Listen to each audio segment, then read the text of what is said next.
Hello, welcome to Savage Kitchen. Today I want to go ahead and make for y'all my Spanish almond cookies. Before we get into that, I want to tell you a short story about when I was a little boy. I always saw my grandma making different desserts and sweets, among cookies and other things. But one that really stood out to me was the Spanish almond cookie, which I had to add to my kitchen and share for everybody to eat. I feel like, I got this recipe from my Spanish heritage thanks to my mom. I love you, Mom. And I want to let y'all know that I do have the original recipe. I looked at it as well as online to see how everybody else makes it. And, it really differentiates. So I'm actually going to stick to my original recipe. I'm going to follow every ingredient except for one. And I'm going to change out the lard, which is pig fat. So I took that out of my recipe and I changed it with all vegetable shortening. And we're going to add 1.5 pounds into the mix. And I have an automatic mixer. I feel that since I watched my grandma mix it by hand, it just took a lot of time and energy. So I'd rather just have the mixer do it for me. So we're going to go ahead and add in the all vegetable shortening instead of the lard. And when you put it in there, you really want to break down the big chunks, get it as close to small chunks as you can.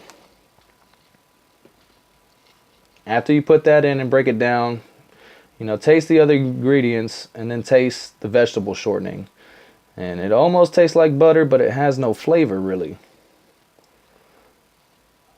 It's good that it has no flavor because with the Spanish almond cookies, you can really taste the other ingredients come together. Next, we're going to add 2 tablespoons of ground anise. I really would question the anise in the cookies, but it smells so good and really it brings a lot of flavor to it. Next, we're going to add 2 tablespoons of ground cinnamon. Smells spicy. Next, we're going to add 1 organic lemon rind, grated. Smells very strong, that lemon does. And I'm noticing as I'm smelling these different ingredients, it gives me appreciation that all these ingredients are available to me to bring together to make such a great dessert for everybody to eat. Next, we're going to add a tablespoon of ground sea salt. You'll notice that the sea salt comes in balls of crystal that are really hard to break down. So, I don't want to have clumps of salt in the mix. So what I do is I put it in the magic bullet.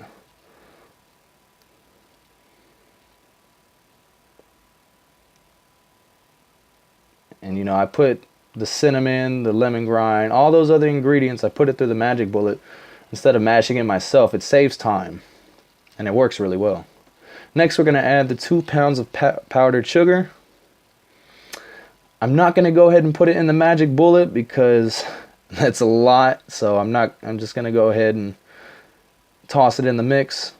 My grandma would, as a little boy, I noticed that my grandma would mix it very slowly, so I'm going to go ahead and set the mixer to try to match that speed, and it brings me back to whenever I was little and I would watch my grandma stir it very slowly.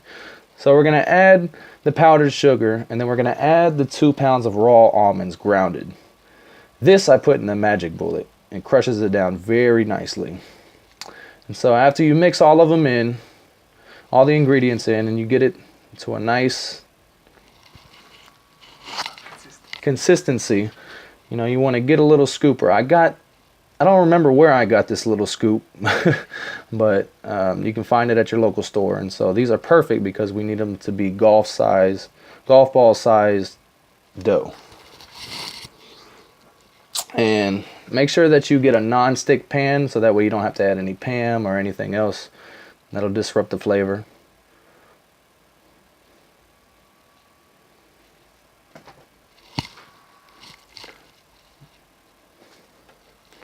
Alright, so I already preheated the oven to 400 degrees. I'm going to put that in there and we'll see you in 10 minutes. Look how great these look.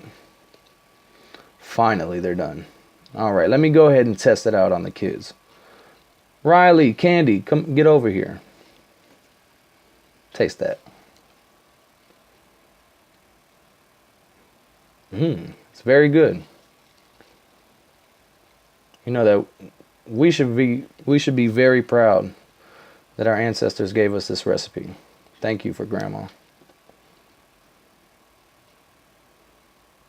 And these are great for holiday parties. Bye.